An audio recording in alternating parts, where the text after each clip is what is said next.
Hora do grande debate aqui no Expresso CNN. A partir de agora, temas relevantes com visões diferentes sobre o mesmo assunto, para que você construa então a sua opinião.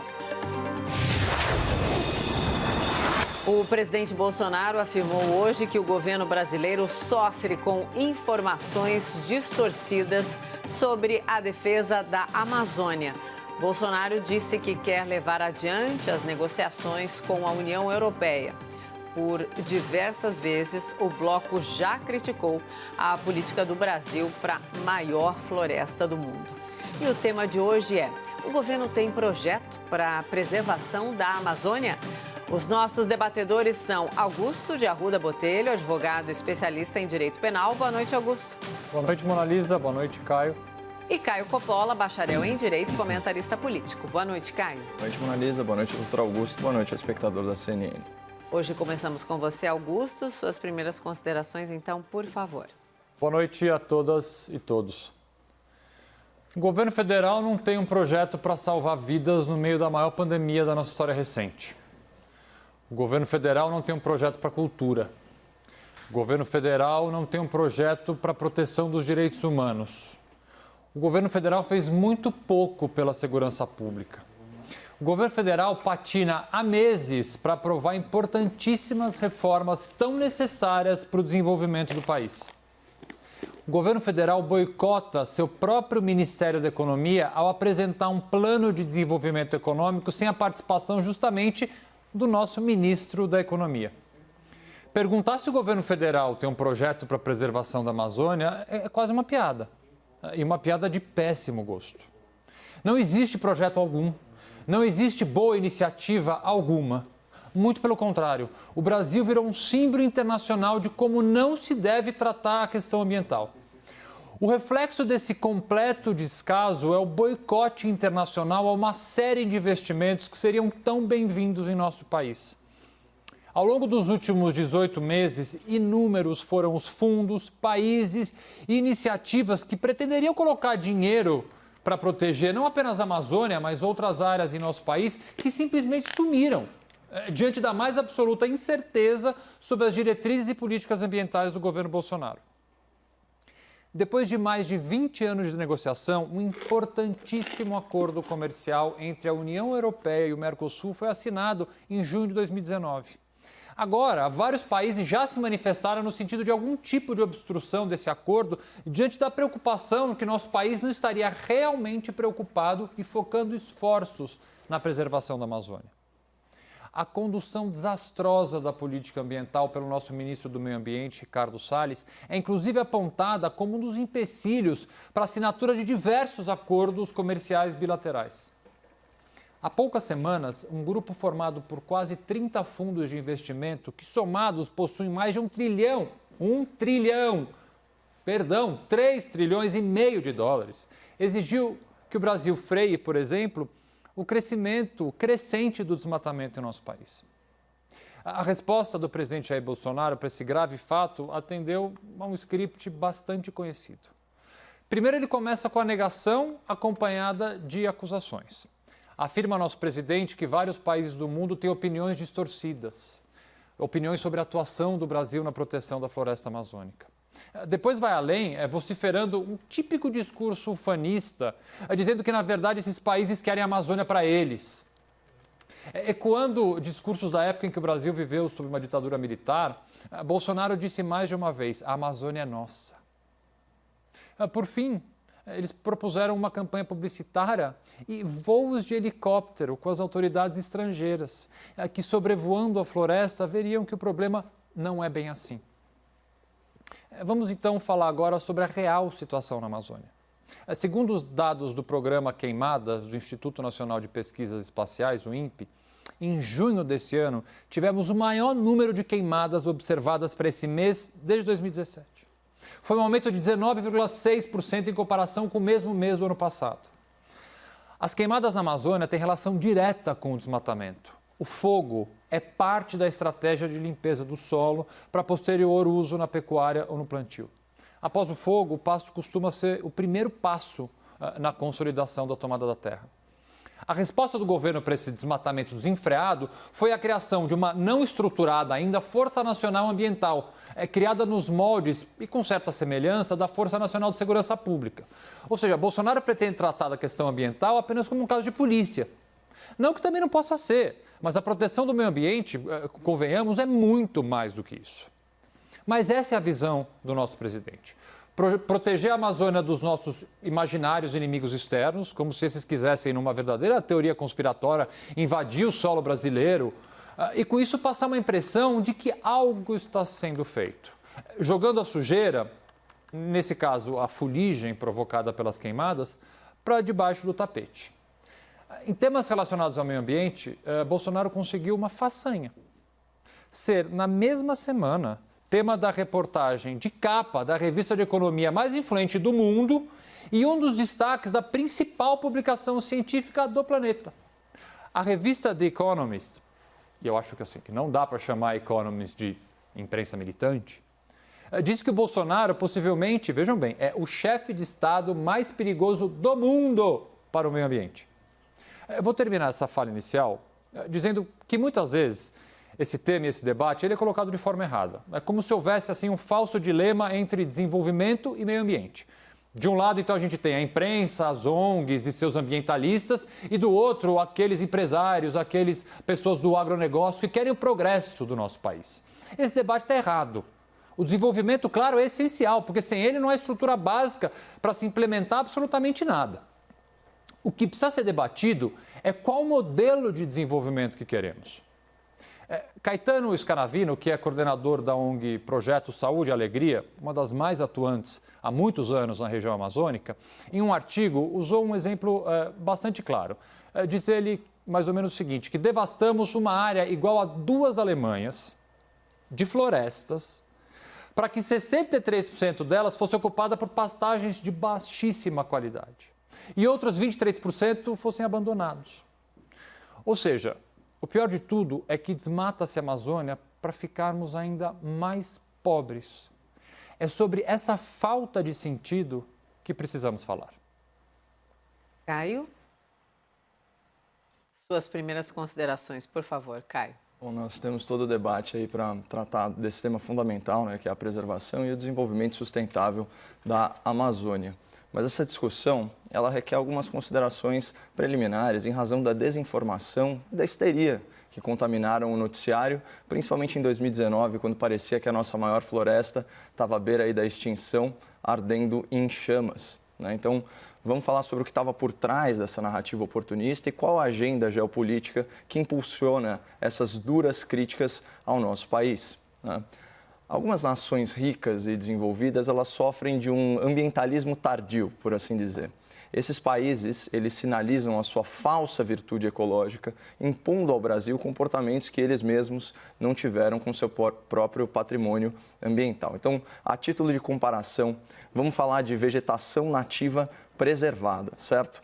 A China tem 17%, os Estados Unidos têm 19%, a União Europeia 25%.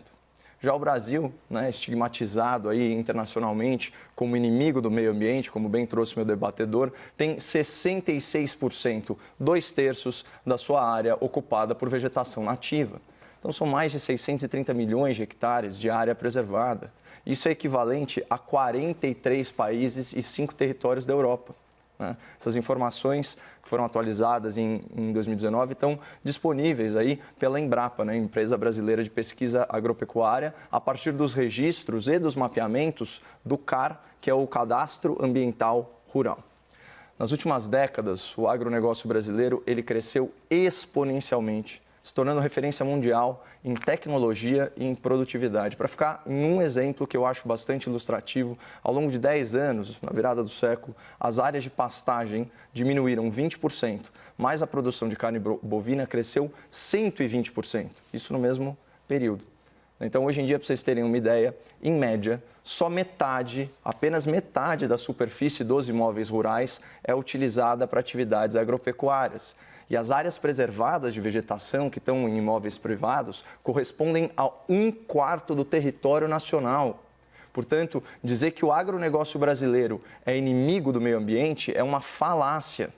O grande proprietário rural é um aliado de primeira hora na conservação ecológica, e aqui eu concordo com o Dr. Augusto sobre esse falso dilema de agro e ecologia.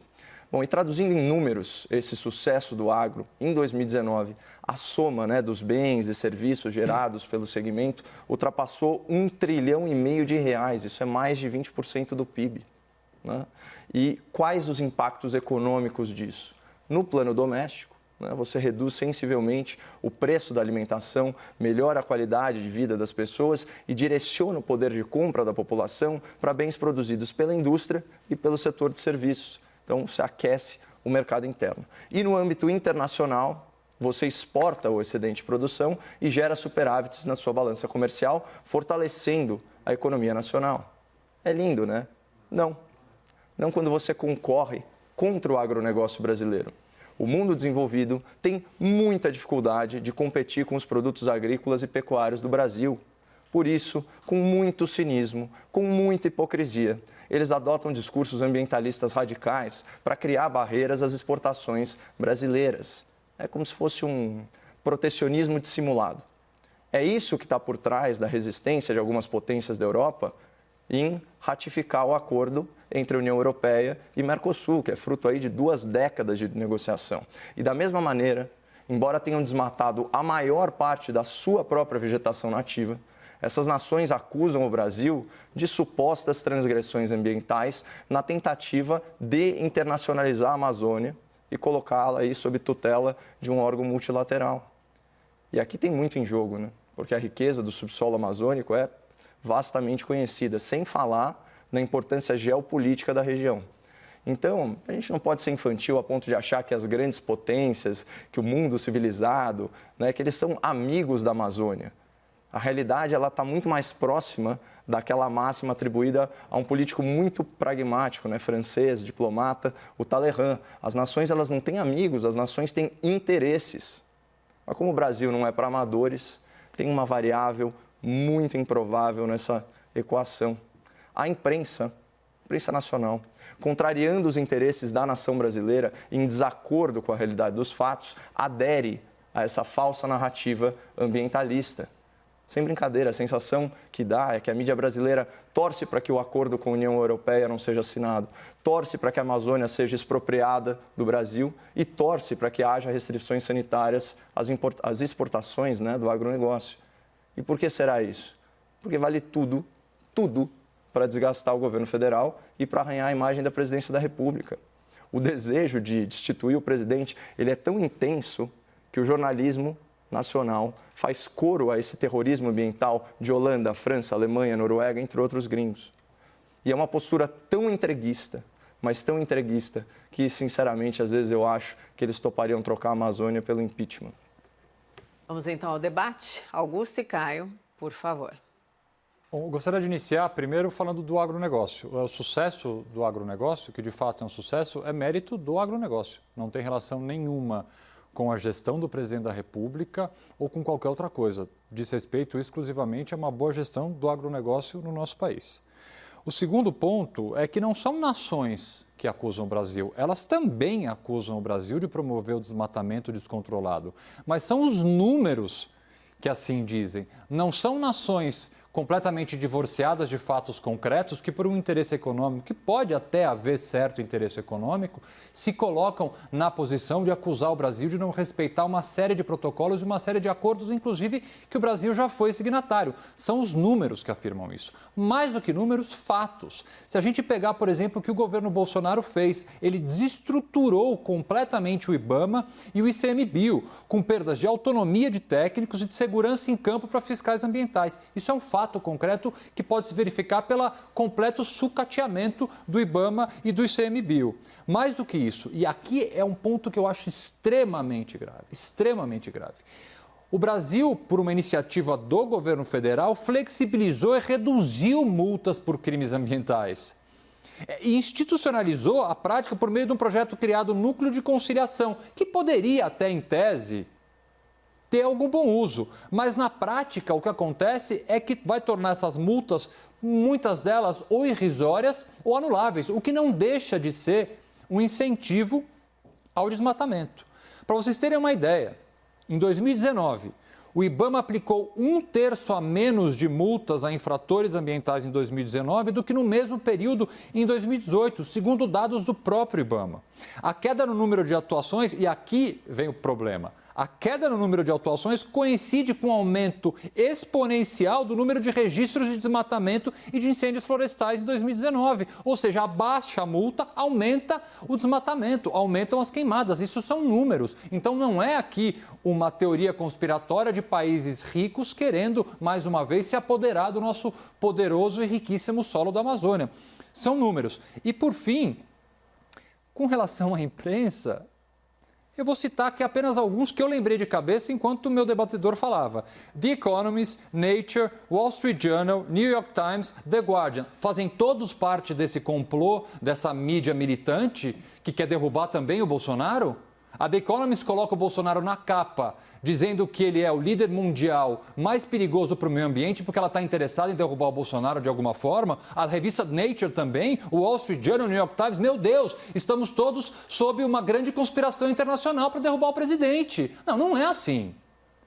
Se todos esses veículos de imprensa respeitadíssimos e históricos no mundo inteiro assim afirmam, é porque, de fato, o governo Bolsonaro liga pouquíssimo para o meio ambiente. Muito pelo contrário, facilita a vida dos desmatadores, reduzindo multas e fazendo com que o número cresça de quase 20% em relação ao ano passado no número de queimadas. Não é teoria da conspiração, não é nada, são números. Mas não é teoria da conspiração mesmo, doutor, até porque o viés internacionalista e protecionista das potências em desenvolvimento é uma realidade. A gente sabe que, especialmente naqueles países que estão passando por processo eleitoral, né, existe toda uma articulação política para atrair maiorias, isso entre os ambientalistas, mas também entre os produtores rurais de cada uma dessas localidades. Né? Isso é um eleitorado bem consolidado. Então, não se trata simplesmente de uma conspiração, mas sim de um viés político que orienta não só essas publicações, como também muitos governos interessados em barrar as exportações brasileiras e internacionalizar a Amazônia.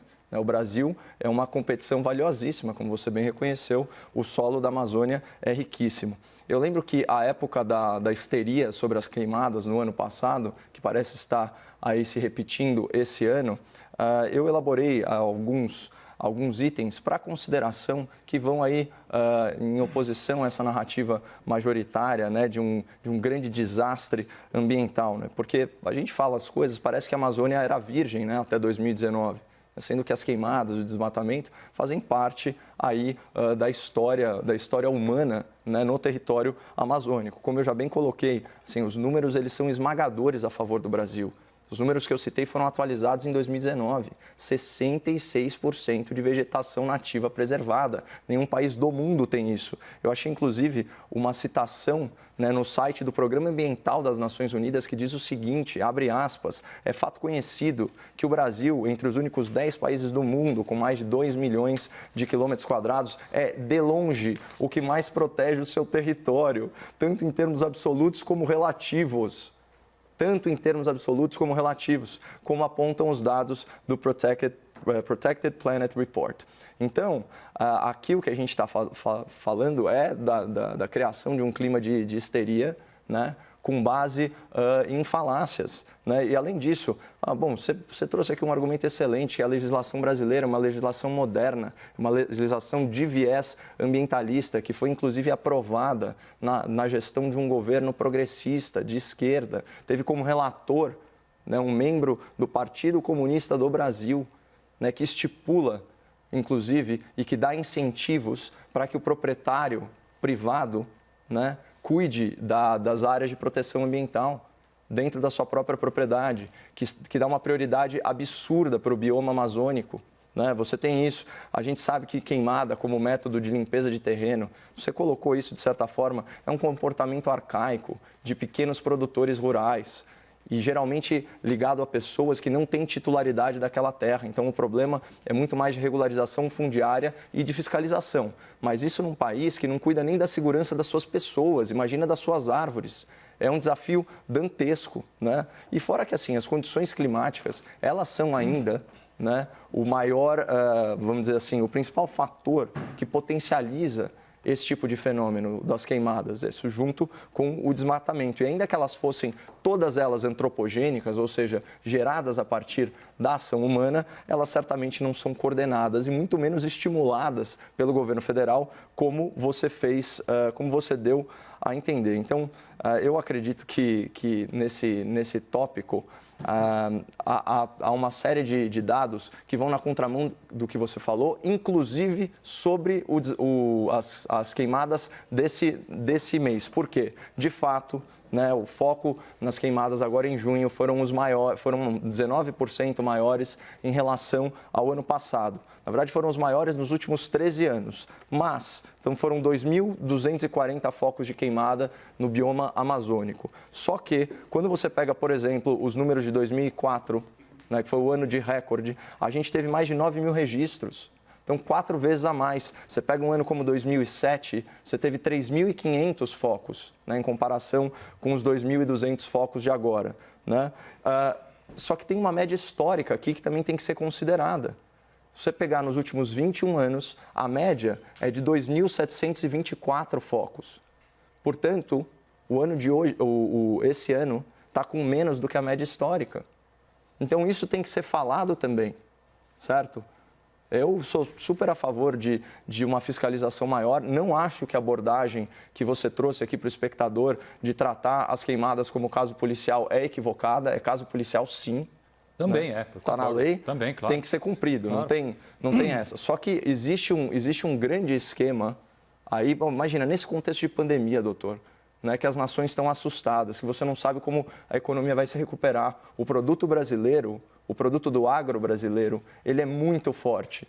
Ele tem a capacidade, né, pela sua competência, os seus diferenciais competitivos, de exterminar uma série de mercados europeus na parte da pecuária, na parte agrícola. É claro que eles estão reticentes em ratificar isso. Isso não tem nada a ver com 2.000 focos de queimada na Amazônia, né? A gente tem, como eu mostrei aqui para o espectador da CNN, a Amazônia, a área preservada nativa brasileira é maior que 40 países europeus. Então, esse não é o ponto. Eu acho que esse não é apenas o ponto.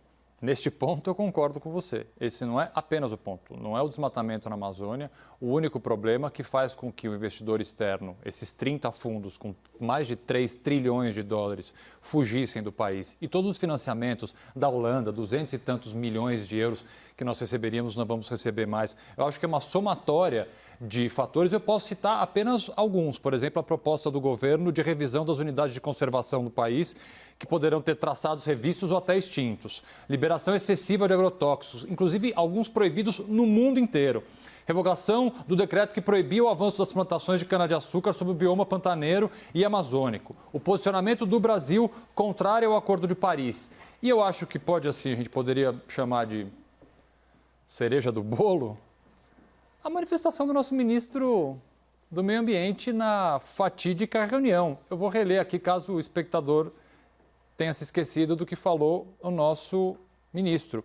Enquanto estamos nesse momento de tranquilidade nesse aspecto de cobertura da imprensa, porque só se fala de Covid, é hora de ir passando de boiada e mudando todo o regramento e simplificando as normas. DIFAM, Ministério da Agricultura, Ministério do Meio Ambiente, Ministério disso, Ministério daquilo. Agora é hora de unir esforços para dar de baseada a simplificação regulatória. Simplificação regulatória é um eufemismo para parar de multar as pessoas.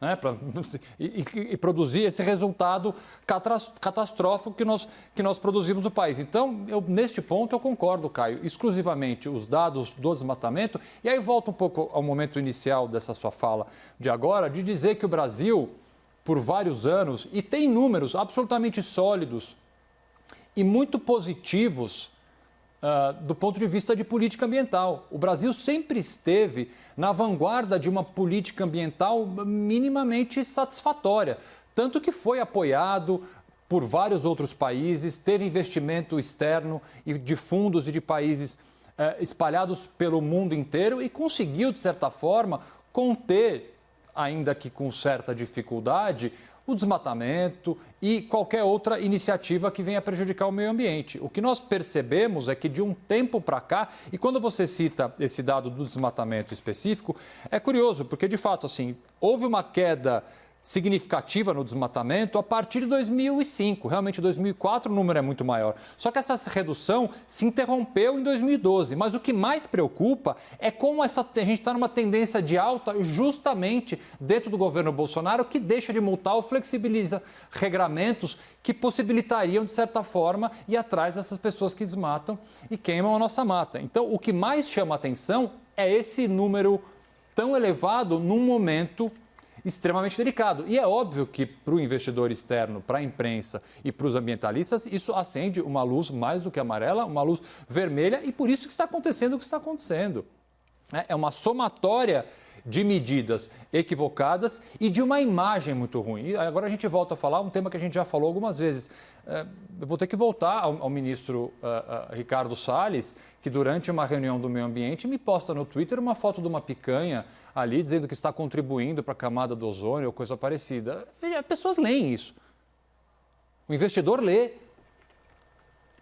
Ou o presidente Bolsonaro, quando fala para Angela Merkel, eu vou ensinar vocês como cuidar do meio ambiente, porque a energia de vocês até hoje é fóssil, através do carvão, e a nossa não é. Vocês têm a aprender com a gente. Então, além de tudo... E hoje eu li um analista bastante, digamos assim, voltado por uma política ambiental mais restritiva, dizendo que um dos problemas, se não o mais grave da política ambiental brasileira neste momento, é a falha de comunicação, que parece ser uma coisa reiterada no governo Bolsonaro. Temos que ir para os argumentos finais. Alguns segundinhos, se você pode usar mais, Caio, se você já quiser emendar nos seus argumentos finais, por favor. Posso fazer, aí você me dá uma chamada quando for para eu cortar. Jamais, com doçura. Vamos lá. Assim. Você chama, doutor, ótimo. Bom, de novo, em relação à percepção internacional, né, de novo, eu trago o foco para a média histórica. Se a gente tem um número de queimadas que está abaixo da média histórica, isso é menos preocupante do que nos faz parecer o noticiário alarmista. Então, esse é o primeiro ponto. Sobre a fala do ministro do Meio Ambiente, ela é indefensável, não pelos objetivos que podem ser legítimos de desburocratização, mas pelo método, né, pelo oportunismo de capitalizar em cima da pandemia. Aqui não há o que se falar. Agora, sobre o bom mocismo dos países europeus, eu convido aí o espectador da CNN a pesquisar as suspeitas de crime ambiental praticadas pela Hidro, né, e os seus rejeitos de minério nas nascentes amazônicas. E quando você vai ver, a maior acionista da Hidro, pasmem, né, é o governo norueguês. Então, de novo, né, seguindo aí a lição do Talleyrand, nações não têm amigos, elas têm interesses, a gente não pode ser ingênuo, eles são nossos pares, eles não são os nossos coleguinhas. Às vezes a gente está alinhado e às vezes nós somos adversários, e às vezes todos se juntam contra o que é o interesse nacional. O absurdo aqui é a imprensa fazer coro a essa narrativa internacionalista e protecionista. E falando sobre meio ambiente, também para a gente não ficar só em críticas, eu acho que talvez o maior avanço, né, das últimas décadas em termos de política ambiental foi conquistado agora nesse governo com a aprovação do marco do saneamento básico. Né? Nós vivemos num país em que 100 milhões de pessoas, né, quase metade da população, não tem acesso ao sistema de esgoto. Mais de 30 milhões de pessoas não têm acesso à água tratada. Né? E por incrível que pareça, esse sistema completamente falido e ineficiente, né, apenas 6% das cidades permitem ou têm algum fomento a investimentos privados nessa área. Então, com esse novo marco, isso facilita, traz a lógica do setor privado para o setor público, a tendência é que aumente a concorrência e, portanto, a qualidade e abaixem os preços das tarifas e aumente o saneamento básico para a nossa população. Isso sim, é um verdadeiro desafio ambiental de altíssimo impacto. Mas, claro, a gente está discutindo uma questão, vamos dizer assim, marginal relacionada à Amazônia, ao invés de uma medida que vai impactar a vida de 100 milhões de brasileiros, porque, de novo, existe sim uma agenda persistente de desconstrução do governo federal e da presidência da República a qualquer custo, e isso está desequilibrando o debate público e a cobertura dos fatos relevantes. Augusto, 1 minuto, por favor. 1 minuto? Achei que eu tivesse 10 segundos. Pode ser, não, vamos lá, imagina, depende temos que falar. debatedor. Não, primeiro, interessantíssimo o tema que o Caio trouxe nessa fala final com relação ao marco do saneamento. Inclusive, sugiro que esse tema seja debatido em algum momento aqui no nosso debate, porque há muito para falar. pontos positivos, existem pontos positivos, algumas críticas e algumas dúvidas precisam ser levantadas, mas de fato é uma iniciativa, de certa forma, inovadora em alguns aspectos, tem pontos, volto a dizer, interessantes que valem a pena a discussão e vale que o espectador também pesquise isso, porque está aí, é um tema extremamente atual. Eu não concordo, continuo não concordando com essa visão de que há um grande complô da imprensa e de países da Europa e outros países com interesse exclusivamente nas nossas riquezas e na Amazônia. Não sou ingênuo. É evidente que interesses econômicos pautam muitas vezes iniciativas políticas, acordos econômicos e até críticas, mas é bastante claro, é bastante evidente com os números e com os fatos que este governo atual liga muito, mas muito pouco para o nosso meio ambiente. Obrigada, Augusto. Boa noite, até amanhã. Boa noite, até amanhã. Obrigada, Caio. Boa noite, até amanhã. Boa noite, Mona Lisa.